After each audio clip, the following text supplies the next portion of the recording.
Big pass Saturday எபிசோட்ல நடந்த சுவாரஸ்யமான விஷயத்தை இந்த வீடியோல நம்ம பார்க்கலாம்.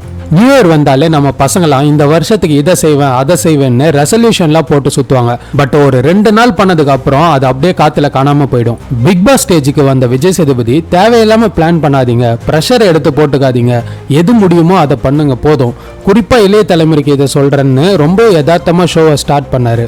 வீட்டில் இருந்த ரிலேஷன்ஸ் வரும்போது ஹவுஸ்மேட்ஸ்லாம் எல்லாரும் குழந்தைகளா மாறிட்டாங்க. என்னதான் வெளியில சுத்தினாலும் நமக்கான கூடு உறவுகள் இருக்குன்றது மகிழ்ச்சியான விஷயம். வாழ்க்கையோட அர்த்தமே வீடு மனைவி பிள்ளைகள் தான்னு ஃபர்ஸ்ட் பேச போற விஷயத்தோட ஷோ ஆரம்பிச்சாரு விஜய் சேதுபதி. அதுக்கு முன்னாடி ஃப்ரைடே என்னெல்லாம் நடந்துச்சுன்னு பார்ப்போம். வாக்கிங் போற இடத்துல விஷாலும் அன்ஷிதாவும் கொஞ்சம் க்ளோஸா பேசிட்டு இருந்தாங்க. இந்த வாரம் யார் வெளியே போவாங்கன்னு தெரியலன்னு 2 பேரும் பேசிட்டு இருக்க விஷாலுக்கும் அன்ஷிதாவுக்கும் லவ் ட்ராக் லைட்டா ஸ்டார்ட் ஆன மாதிரி தெரிஞ்சிச்சு. இவங்க பேசினதை பார்த்தா ஃப்ரெண்ட்ஷிப்பும் தாண்டி வேற ஒரு கட்டத்துக்கு போன மாதிரி தான் தெரியுது.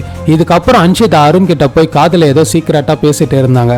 அதுக்கு அருணும் டன் நிச்சயமா நான் கூட நிப்பேன்னு சொல்லிட்டு இருந்தாரு. வெளியே இருக்க மக்களே நிறைய பேர் விடுதலை 2 பார்க்கல. அப்படி இருக்கும்போது பிக் பாஸ் வீட்ல விடுதலை 2 போட்டு காமிச்சாங்க. வழக்கமா போட்டியாளர்களை தான் நம்ம விமர்சனம் செய்வோம், இந்த முறை அவங்க படத்தை பத்தி சொல்ல போறாங்கன்னு இதுவும் ஒரு ப்ரொமோஷன் தான் ஷோ ஸ்டார்ட் பண்ணாரு விஜய் சேதுபதி. படம் பார்த்த எஃபெக்ட் காரணமா தோழன்ற வார்த்தை புதுசா பிக் பாஸ் வீட்டுக்குள்ள வந்திருக்கு. படத்தோட பேசிக் விஷயங்களை விட்டுட்டு வாத்தியார் பெருமாள் ப்ரப்போஸ் பண்ண சீன் நல்லா இருந்துச்சுன்னு சொன்னாரு தீபக். இடதுசாரி அரசியலை மக்கள் கிட்ட கொண்டு போன படம்னு படத்தோட மையத்தை தொட்டு பேசினாரு முத்து. மக்களுக்கு பிடிச்ச படத்தை எடுக்கிறத விடவும் மக்களுக்கு தேவையான படத்தை தரதுல வெற்றிமாறன் சிறப்பா டைரக்ட் பண்ணாருன்னு பாராட்டினாங்க மஞ்சரி. நமக்காக போராடிய தலைவர்களை பற்றி தெரிஞ்சுக்க வேண்டிய கடமை நம்ம கிட்ட இருக்கு. அவங்க நம்ம பக்கத்திலேயே வாழ்ந்திருப்பாங்க, ஆனா நமக்கு தெரிஞ்சிருக்காதுன்னு சொன்னாரு விஜய் சேதுபதி. இந்த டாபிக் முடிச்சிட்டு next family friends Bigg Boss வீட்டுக்கு வந்ததை பத்தி பேச ஆரம்பிச்சாங்க. தீபக் தேம்பி தேம்பி அழுதது ஆச்சரியமா இருந்துச்சுன்னு ஸ்டார்ட் பண்ணதும், ஆமா சார் தூக்கத்திலே இருந்ததும் ஷாக்கிங்கா இருந்துச்சுன்னு சொல்லிட்டு இருந்த தீபக் கிட்ட உங்க பையன் கியூட்டா பேசினான்னு சொன்னாரு விஜய் சேதுபதி. அதுக்கான கிரெடிட் ஃபுல்லா தன்னோட மனைவிக்கு தான் போகணும்னு சொன்னாரு தீபக். நானும் என் பொண்டாட்டி பிள்ளைங்களை கூட்டிட்டு உள்ள வந்துடலாம் போல இருந்துச்சுன்னு ஜாலியா சொன்னாரு விஜய் சேதுபதி. என்ன கல் நெஞ்சக்காரன்னு நினைச்சிட்டு இருந்தேன், ஆனா அம்மாவை பார்த்ததை உறைஞ்சிட்டேன். என் அக்காவோட பசங்கன்னா எனக்கு உசுறு, அவ பேசுறது எனக்கு மட்டும்தான் புரியும்னு ரயான் சொல்ல எங்களுக்கு புரிஞ்சது சார், அவ கியூட்டா பேசினான்னு கலாய்ச்சாரு விஜய் சேதுபதி. டெவிலா இருக்கமோ பயந்தியா இல்ல ஏன்னா நீ அம்மான்னு கியூட்டான மொமெண்ட்டை ரொம்ப எமோஷனலா சொன்னாங்க மஞ்சரி. இதுக்கு விஜய் சேதுபதி ஒரு குழந்தைக்கு அவங்க அம்மா தான் பேரழகின்னு சொன்னதெல்லாம் வேற லெவல்ல இருந்துச்சு. இதுதான் நான் அப்படின்ற கூட்டுக்குள்ள இருக்காதீங்க, வெளியே வாங்க. நான் கூட இன்ட்ரோட்டா இருந்தேன், அதை தாண்டாம இருந்திருந்தா இந்த இடத்துக்கு வந்திருக்கவே முடியாதுன்னு பவித்ராக்கு அட்வைஸ் செஞ்சாரு விஜய் சேதுபதி. எல்லாரும் பேச்சையும் விட உங்க அம்மா பேசினது எனக்கு ரொம்ப டச்சிங்கா இருந்துச்சு. இந்த வீட்டுல வேற வாய்ப்பே இல்ல, பேசிதான் ஆகணும், பேசுன்னு சொன்னாங்க. உங்க அம்மா பேச்ச கேளு, பெரிய ஆளா வரலான்னு ஜெஃப்ரிக்கும் அட்வைஸ் பண்ணாரு. உங்க அப்பா பேசினது நல்லா இருந்துச்சுன்னு அருண் கிட்ட பேச்ச ஸ்டார்ட் பண்ண கன்ஃபெஷன் ரூம்ல தனியா உட்கார வச்ச உடனே எனக்கு என்னென்னமோ எண்ணங்கள்லாம் வந்துச்சு, பார்த்த உடனே தான் நிம்மதியாச்சுன்னு சொன்னாரு அருண். ஒரு சில சமயத்துல ரொம்ப நல்லா பேசுறீங்க, இது பார்க்க நல்லா இருக்கு, மத்தவங்களை டீஸ் பண்ற அருண் வேணாம் அப்படின்னு அருணுக்கு ஒரு அட்வைஸ் போட்டு விட்டாரு விஜய் சேதுபதி. எனக்கு எங்க அம்மா வாய்ஸ் தான் எப்பவுமே எனர்ஜி, அந்த குரலை கேட்ட உடனே எனர்ஜி வந்துடுச்சு.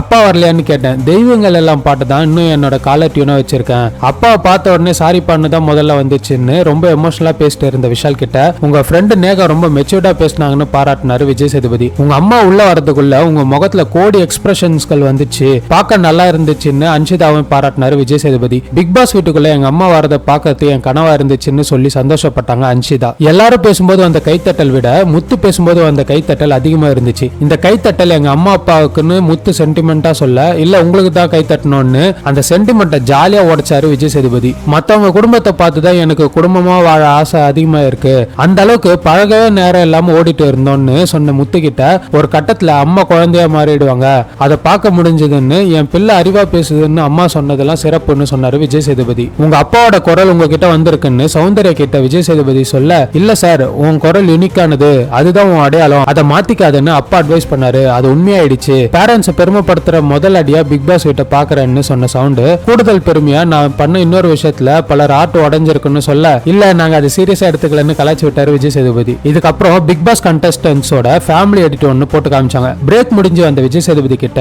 நாங்க பார்க்க அழகா இருந்தோம்னு சொன்னாரு முத்து. சொல்லப்படாத விஷயங்களை சொல்லுங்கன்னு ஒரு புது டாபிக் எடுக்க விஷாலுக்கும் எனக்கும் தான் கருத்து வேறுபாடு நிறைய இருக்கும், அதை பத்தி சொல்லுவாங்கன்னு நினைச்சேன், ஆனா ஜெஃப் பத்தி சொன்னது ஆச்சரியமா இருந்துச்சு, சவுண்ட் பத்தி சொல்லுவாங்கன்னு கூட நினைச்சேன்னு ஜாக்லின் பேசியிருந்தாங்க. நான் சௌந்தர்யா ஜாக்லின் இந்த கேங் ஒன்னா இருக்கிறத பத்தி சொல்லுவாங்கன்னு நினைச்சோம், ஆனா முத்து மஞ்சரி பத்தி தான் சொன்னாங்கன்னு சொன்னாரு சொன்னாரு ரயான். பூரா பையன் மேலயும் டவுட்டா இருந்தது சார், நிச்சயம் பொறணி பேசியிருப்பாங்கன்னு பிக் பாஸ் செட்டே சிரிக்க வச்சாரு முத்து. இருக்கிறதுலே டாப் சௌந்தர்யா அப்பா தான், பொண்ணு மேலதான் முரண்பாடுன்னு சொன்னாரு. அதுக்கப்புறம் ராணுவ தன்னை இன்ட்ரோவர்ட்னு சொல்லிக்கிட்டான், ஆனா அவன் தம்பியோ வீட்லயும் இப்படிதான் இம்சை தருவான்னு சொன்னான், பயபுல போய் சொல்லி இருக்குன்னு சொன்னாரு முத்து. அடுத்தது சௌந்தர்யா கிட்ட நீங்க போய் ஸ்டோர் ரூம்ல இருங்க அப்படின்னு விஜய் சேதுபதி சஸ்பென்ஸ் வைக்க, நான் நாமினேஷன் இல்லன்னு சொல்லிட்டு போனாங்க சவுண்ட். மூடி வச்ச ஒரு பொருளை எடுத்து வந்தாங்க சவுண்ட். அதை திறந்து பார்த்தது தான் தெரியுது சௌந்தர்யாவின் சம்பவ சமையல் குறிப்புகள்னு போட்ட ஒரு நோட்டுன்னு. இதுல என்ன ஒரு ஃபன்னா, அந்த நோட் எம்டியா இருந்துச்சு. பெண்களுக்கு சமைக்க தெரியணும்ன்ற டெம்ப்ளேட் விஷயத்தை பத்தி சொல்ல வரதுல என் நோக்கம் இல்ல, ஆனா இத்தனை நாள் இந்த வீட்டுல இருந்திருக்கீங்க,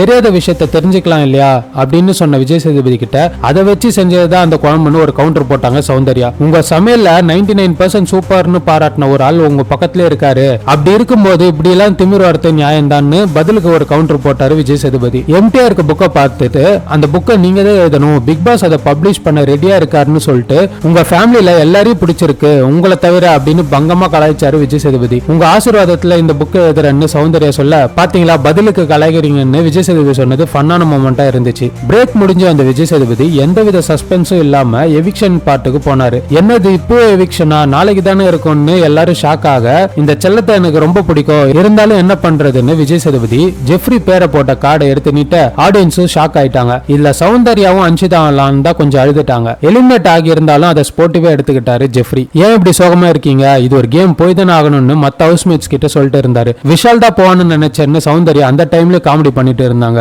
நான் யாரையும் யூஸ் பண்றதுக்காக பழக மாட்டேன்னு ஜாக்லின் கிட்ட ஜெஃப்ரி சொல்ல, உடனே சாரிடான்னு சொன்னாங்க ஜாக்லின். அடுத்ததா ஆல்பம் ரிலீஸ்க்கு தான் இந்த வீட்டுக்கு வரணும்னு பாசிட்டிவா சொல்லி வழி அனுப்பி விட்டாரு பிக் பாஸ். ஜெஃப்ரி போறது எனக்கு வருத்தமா இருக்கு, அதே சமயத்துல இத்தனை நாள் இருந்தது மகிழ்ச்சியாவா இருக்குன்னு மேடையில சொன்ன விஜய் சேதுபதி கிட்ட ஜெஃப்ரியை கூப்பிட்டு பாட்டு பாடுங்கன்னு சொன்னாரு. எங்க அம்மா என்ன வெளியே அனுப்ப மாட்டாங்க, 2 வாரம் தான் இருப்பேன்னு நினைச்சேன், 80 நாள் வீட்டுக்குள்ளே இருந்தது எனக்கே ஆச்சரியமா தான் இருக்கு அப்படின்னு சொன்ன ஜெஃப்ரி கிட்ட மறுபடியும் சொல்றேன் உன் அம்மா பேச்ச கேளு நல்லா வருவேன்னு சொன்னாரு விஜய் சேதுபதி. வீட்டுக்குள்ள போய் ஹவுஸ்மேட்ஸ் கிட்ட பேச ஆரம்பிச்ச ஜெஃப்ரி ஏன் மூஞ்ச சோகமா வச்சுட்டு இருக்கீங்கன்னு கேட்டோடனே, ஏன்டா உன்னை மிஸ் பண்றாங்க பின்ன எப்படி இருப்பாங்கன்னு கலாய்ச்சாரு விஜய் சேதுபதி. நான் உன்னை ரொம்ப மிஸ் பண்ணுவேன், அடுத்ததான் நான் தான் கூட வந்துடுவேன்னு சொன்னாங்க அன்ஷிதா. இங்க வந்தவங்க எல்லாருமே தான் பிள்ளை வெற்றி அடையணும்னு நினைச்சிருப்பாங்க, ஆனா எல்லாருமே சேர்ந்து நினைச்சது ஜெஃப்ரிய. உன்னோட வெற்றி உன்னோடது மட்டும் இல்ல, உன் பின்னாடி நிறைய பேர் வருவாங்க, பாதை திறந்த இருக்கு, நிக்காம ஓடிட்டே இருன்னு மோட்டிவேஷனலா பேசினாரு முத்து. எங்க தப்பாச்சுன்னு கேட்ட விஜய் சேதுபதி கிட்ட பாட்டு நிறைய பாடாம விட்டுட்டேன்னு சொல்ல, பயம்தான் உன் வேகத்தை ஸ்லோ ஆக்கிடுச்சு, நிறைய விமர்சனங்கள் நம்ம மேல வரும், அதை நாம எடுத்து மேல பூசிக்க கூடாது, தனிப்பட்ட சாதனையா இல்லாம